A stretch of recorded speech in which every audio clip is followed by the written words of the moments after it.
বুঝতে হবে আপনাদের শুভেন্দু অধিকারীকে ছেড়ে রেখেছে আপনাকে ভয় দেখানোর জন্য। ভয় পাওয়ার দরকার নেই। আপনাদের একটা কথা বলে অন্য প্রসঙ্গে যাব। কারো আশীর্বাদে কারো অভিশাপে আপনার ভোটাধিকার না থাকবে না যাবে।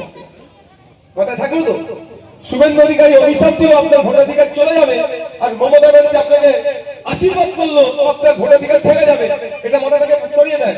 কোন অবৈধ ভোটারকে মমতা ব্যানার্জি কেন দেশের প্রধানমন্ত্রীরও রাইট নাই তাকে বৈধ ঘোষণা করা। এটা মাথায় থাকবে। কোন অবৈধ ভোটারকে বৈধ ঘোষণা করার অধিকার দেশের প্রধানমন্ত্রীরও নয়। সুতরাং কারো আশীর্বাদে আপনার ভোটাধিকার থাকবে এরকম ব্যাপার নয়।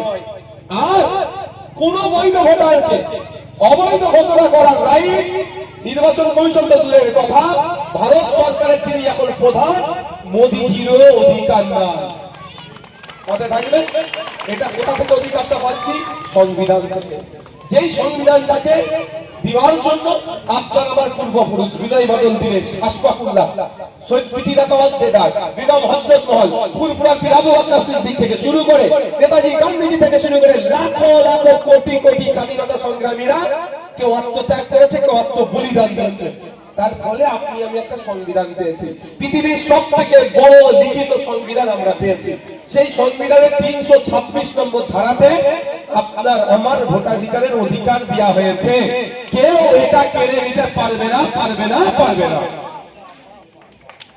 নিশ্চিন্তে থাকুন।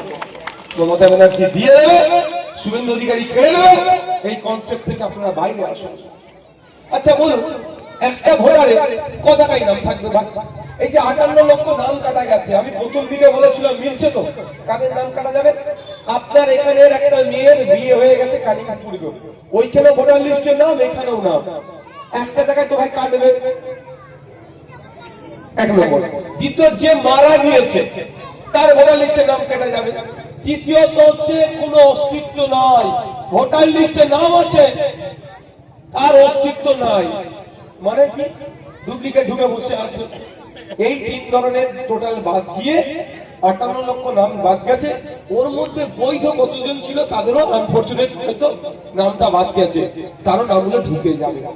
তাহলে মাথা থেকে এটা সরিয়ে দিচ্ছেন তো? মায়েদের বলবো, মাথায় টেনশন নিচ্ছ তোমরা, আপনারা আর ভাত রান্না করছো। বাদ গেছে কোথায়? মাঠে চাষ করতে। দুপুর বেলা কষ্ট করে ঘেমে টেমে এসেছে, গোসল গোসল করে ভাত খেতে বসবে।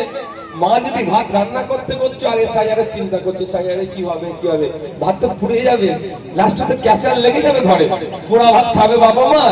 হ্যাঁ, সকালবেলা ওটা মাঠে গিয়েছি, টেনশন নিও না। সন্ধ্যাবেলা ছেলে জায়গায় বাচ্চাটাকে নিয়ে হোমওয়ার্ক করাচ্ছেন, 2 আর 2 4 জায়গায় 2 আর 2 5 হয়ে যাবে। মাথায় যদি এসআইআরের চিন্তা থাকে, এসআইআরের চিন্তা নিয়ে কাজ করতে হবে না।